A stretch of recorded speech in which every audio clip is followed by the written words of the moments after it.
G'day friends. One of the most widespread measurements taken when a patient presents to a nurse or doctor is their temperature. You could be forgiven for thinking then that there is a well-established value for the average body temperature, but it's a topic of ongoing debate. To complicate matters further, the average human body temperature might actually be changing. I'm Jake Leonard and this is Medium Yield. This episode is recorded on Ngunnawal country. My usual caveats: this episode gets into a bit of history, and I'm really just an enthusiastic nerd with my uni student access to journals, but no real historical expertise, so I apologise for any errors that I make.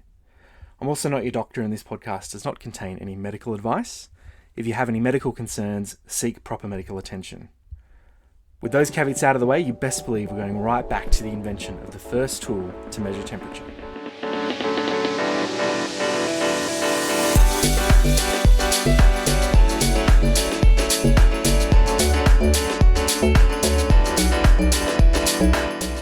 We think that it was Galileo who first developed a thermoscope in the late 16th century. This device responded to changes in air temperature, which pushed a level of water up. It didn't have a scale on it, so it was a thermoscope and not a thermometer. And it was also open to the atmosphere, so it was reactive to barometric pressure. Italian physician Santorio put a relative scale on a thermoscope in the early 1600s, therefore making it a thermometer. It was bulky and impractical. Santorio may have also recognised at this early stage that the human body had a normal temperature. Innovations occurred in the 17th and 18th century. The first recorded alcohol thermometer was made by Ferdinando de' Medici in 1654, and Daniel Fahrenheit created an alcohol thermometer in 1709, and the first mercury thermometer in 1714. As thermometers were being developed, the need for a consistent scale became apparent, and Fahrenheit developed his temperature scale in 1724. The Celsius scale, developed initially by Swedish astronomer Anders Celsius, came about in the 1740s. It still took some time before the thermometer found a medical use. While some physicians in the 18th century were measuring patients' temperatures and concluding that temperature measurements would be useful clinically, the thermometer was immensely impractical until about the mid-1800s. It was over a foot long and took about 20 minutes to get a reading. Karl Reinhold Wunderlich, a German physician who we're going to be talking about a lot over the next few minutes, introduced an auxiliary thermometer around 1851 and started measuring the temperature of patients. In 1866, Sir Thomas Clifford Albert, an English physician, developed a portable thermometer that took a reading in about 5 minutes.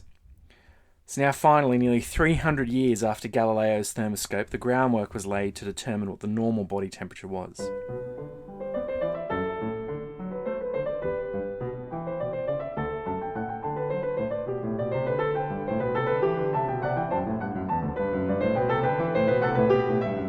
In the 19th century, around the same time as advances were being made in thermometer technology, people attempted to determine the average human body temperature. Becquerel and Brechet determined it to be about 37 degrees Celsius in the 1830s in France. For one reason or another though, still the most famous work on the average temperature in humans was in 1868, when Karl Reinhold August Wunderlich produced the course of temperature in disease. It was an impressive piece of work. Over 18 years, his team recorded over 1 million data points on 25,000 patients in Leipzig in Germany. He used a Fahrenheit-style mercury thermometer, which was about 22 centimetres long. Wunderlich determined that the average body temperature was 37 degrees Celsius, that's 37.0 degrees. And this number has stood as the generally quoted figure for some time since. Wunderlich clearly recognised that the average temperature falls within a range rather than a single number. He stated that the range of normal was between 36.2 and 37.5, and anything above 38 degrees Celsius was a fever.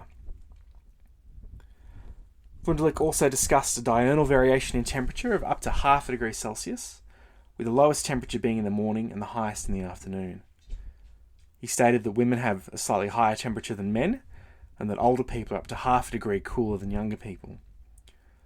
Many of these observations around the variation of average temperature have since been more or less confirmed. There are some issues with this apparently substantial body of data, as pointed out in a 1994 paper by Philip Motskiwiak and Gretchen Warden. The 1 million data points are impressive, but Wunderlich did not have access to a computer, and statistical analysis as we now know it had not yet come into general use. The question then is, exactly how did he analyse these million data points? However he analysed them, Wunderlich was not clear on any inclusion or exclusion criteria that he may have used. Mackiewicz and Warden have also suggested that Wunderlich's thermometers may not have been sufficiently precise. A thermometer similar to the one that Wunderlich would have used is preserved in a museum and has been tested against modern thermometers. It was found to read higher, but this could also just be due to the age of the thermometer, so it is hard to know.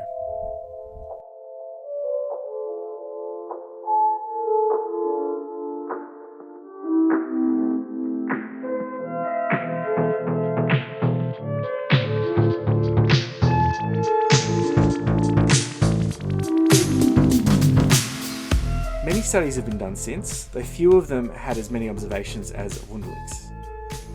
In 2002, Martha Sund-Lavender and colleagues conducted a systematic review of 27 studies. This study reported a range of interesting data that's really better appreciated in a table rather than me trying to describe it to you. Suffice it to say, only very few studies report an average temperature as high as 37 degrees Celsius. In their review, the mean oral temperature in men was 36.7 degrees and 36.2 in women. Rectal temperatures were the highest, followed by oral and then tympanic. The question of what the average human body temperature is still very much open. The study was published only a few weeks ago in the Journal of the American Medical Association by Catherine Lay and colleagues. To their knowledge, it's the largest dataset analysed to answer this question. As well as oral temperature recorded from a standard and calibrated instrument, their dataset of outpatients from Stanford Healthcare includes diagnostic coding, demographic and anthropometric data. The team ran a limit filtering algorithm.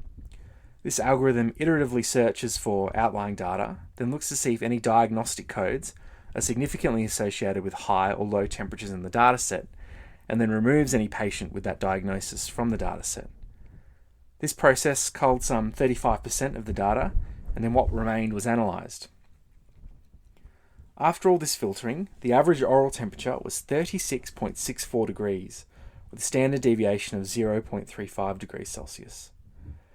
They discovered, as Wunderlich did years before, that temperature was higher in the afternoon, higher in women, and lower in older people.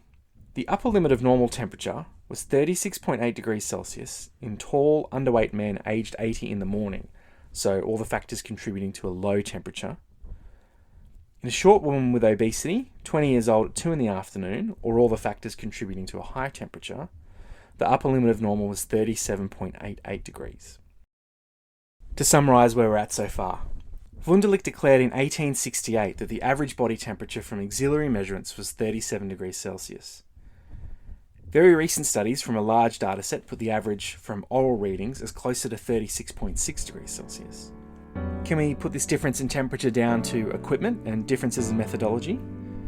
There is another obvious but seemingly implausible explanation for why modern estimates have all been lower than Wunderlich's. Could it be that humans are just cooling down?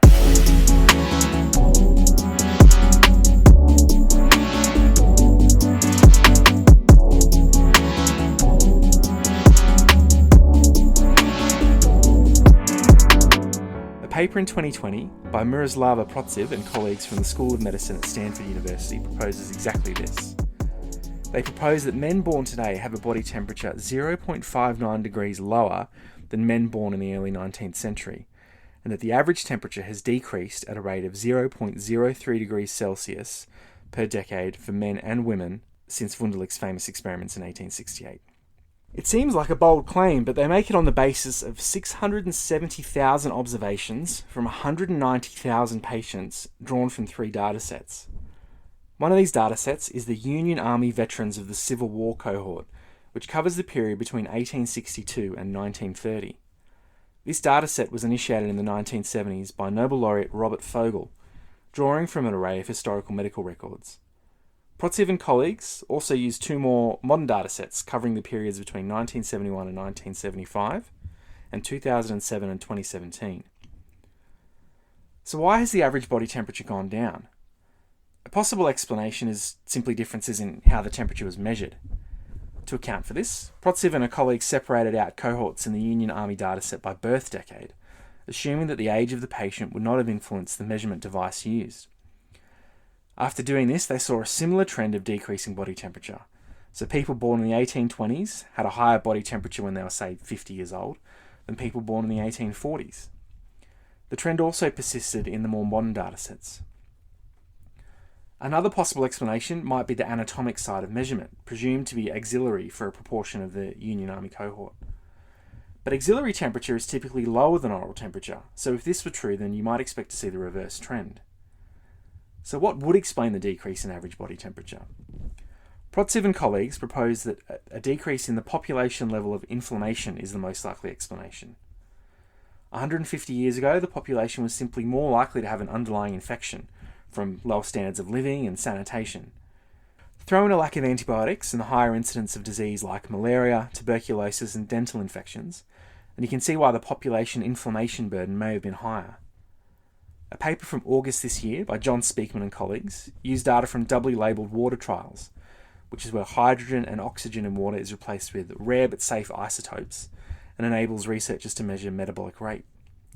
They propose to have detected a small but measurable decrease over time in the basal energy expenditure of humans, which is the amount of energy that we use carrying out fundamental functions like breathing and just running the human chemistry machine, but not in exercise. Drawing on Protsev's work, Speakman and colleagues propose that as the population inflammatory burden has decreased, the amount of energy that we use to just exist has also decreased, which might also account for the decrease in temperature.